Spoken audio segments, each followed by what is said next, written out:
Жизнь и безопасность людей – важный аспект, к которому серьезно относятся и на федеральном и региональном уровне. И это мера ответственности как самих граждан, так и работодателей, предприятий и крупных компаний, представителей малого и среднего бизнеса.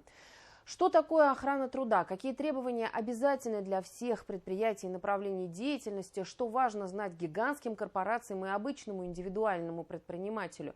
Для того, чтобы разобраться в этих вопросах, мы пригласили в студию руководителя Института профессионального образования Гузель Кадырбаева. Гузель Радиковна, здравствуйте. Здравствуйте. Итак, вот первый вопрос, наверное, он такой вводный будет для общего понимания. Мы всегда говорим, что такое охрана труда.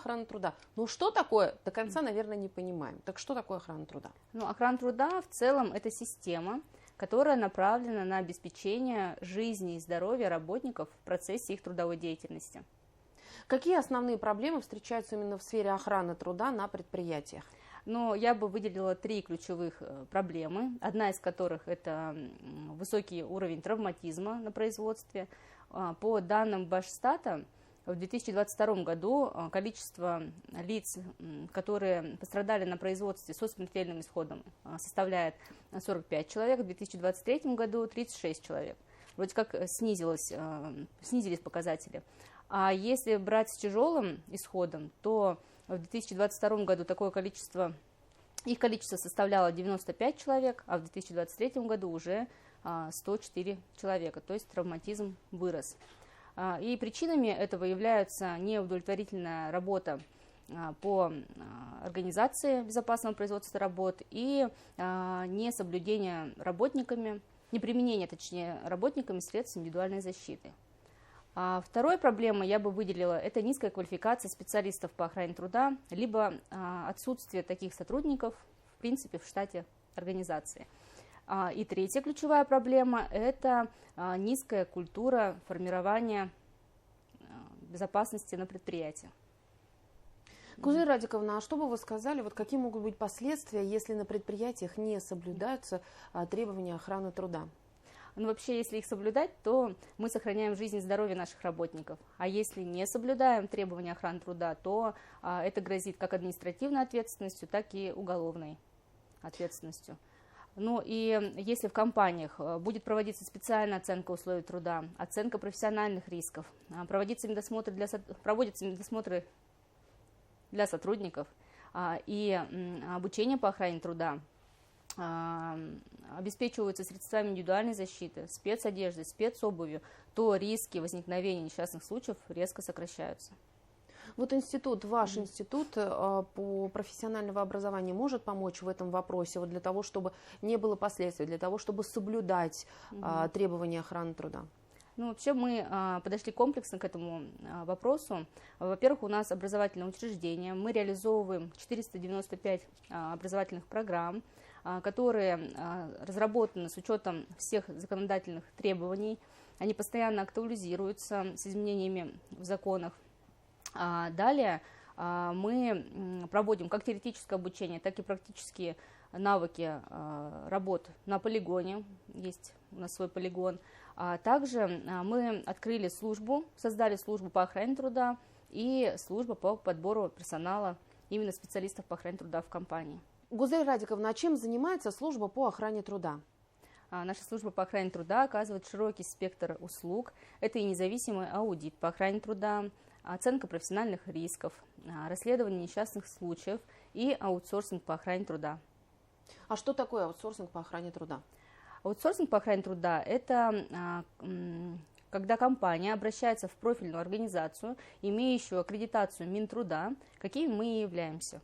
Аутсорсинг в наши дни имеет популярность, и ее востребованность растет с каждым днем. Почему предприятиям, с какой целью нужно передавать эти функции вам? В первую очередь, это экономически выгодно, не надо в штате содержать специалиста по охране труда. Далее, это эксперты наши, которые имеют как теоретический опыт работы, так и практический опыт работы. И в-третьих, наши специалисты более комплексно подходят к вопросу создания системы управления охраной труда на предприятии. Полностью весь комплекс они обеспечивают на профессиональном уровне. А чем занимается служба по подбору специалистов по охране труда?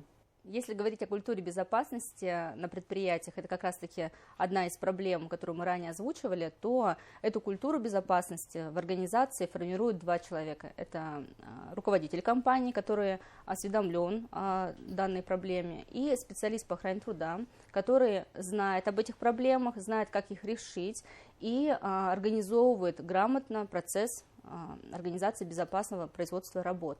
Но не всегда такой специалист есть в штате. Если мы зайдем на сайт HeadHunter, то мы увидим огромное количество вакансий по профессии специалист по охране труда. И также огромная база резюме желающих устроиться на эту профессию. В чем сложность вот именно подбора этого специалиста? Ну, во-первых, у нас много компаний разного направления деятельности. Это и строительство, и производство, и оптовая торговля. Вот. Также в этих компаниях разные виды деятельности, разные перечни профессий и должностей. Третье – это взаимодействие с заказчиками работодателя. Все это должен учитывать, знать и использовать в своей работе специалист по охране труда. И в то же время работодателю сложно найти такого специалиста, который может все это учесть. А на что вот как раз-таки работодателю нужно обратить внимание, когда идет поиск специалиста, когда он нанимает специалиста по охране труда? Во-первых, работодателю необходимо установить профиль кандидата. Далее промониторить на рынке, на какую зарплату претендует данный кандидат, и понять, в рынке он или не в рынке. Далее, следующим этапом необходимо прописать четкий перечень работ. Не просто скачанный, скажем так, с интернета функционал, а четкий, какой должен выполнять специалист по охране труда. Далее, также на сайте HeadHunter размещаем подробно о своей компании. Не только виды работ, какие мы выполняем, но и наши преимущества, наши какие-то нюансы, которые будут интересны кандидату. То есть мы должны разместить вакансию таким образом, чтобы наш кандидат нас увидел в просторах интернета. Далее необходимо подготовиться к интервью с данным кандидатом. Это значит сделать тестовые задания, проверить его на знание законодательных каких-то норм, да, потому что законы у нас меняются каждый день.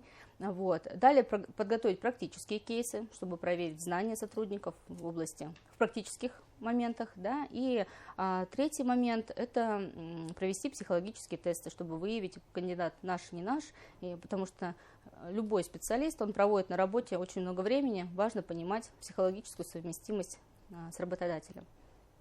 Гузель Радиковна, а что делать кандидату на должность именно специалиста по охране труда? Ну вот нет опыта, да, нет портфолио. Что делать в этом случае? В таких случаях мы разработали уникальную в нашей республике школу специалистов по охране труда. Это 7 недель обучения, как теория, так и практика. Мы выезжаем на предприятия нашей республики и на предприятиях уже в практике, в действиях отрабатываем все те знания и умения, которыми должен обладать специалист.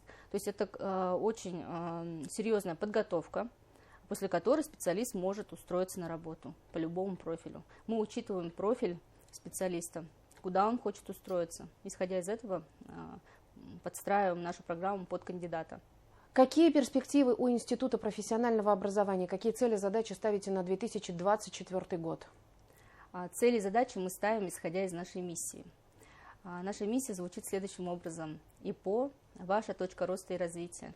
Это точка роста и развития как для наших сотрудников. Мы для них проводим постоянное обучение, повышаем квалификацию. Они у нас постоянно посещают форумы, тренинги. В общем, они с нами растут, с нашей компанией. Также это точка роста для наших клиентов. Любое частное лицо захотел поменять в жизни что-то, приходит к нам, меняет профессию, либо повышает квалификацию, устраивается на высокооплачиваемую работу, которая его устраивает. И тоже для него это старт в жизни. И третье – это точка роста для наших партнеров. Компании, которые работают с нами, получая комплексный подход в работе, организовывая безопасность на предприятии для своих сотрудников, для них это тоже является точкой роста для компании, и после этого они выходят уже на другой уровень. Вот, исходя из этого, мы планируем в 2024 году внедрять это также в Республике Башкортостан, увеличивать географию и выходить в другие регионы.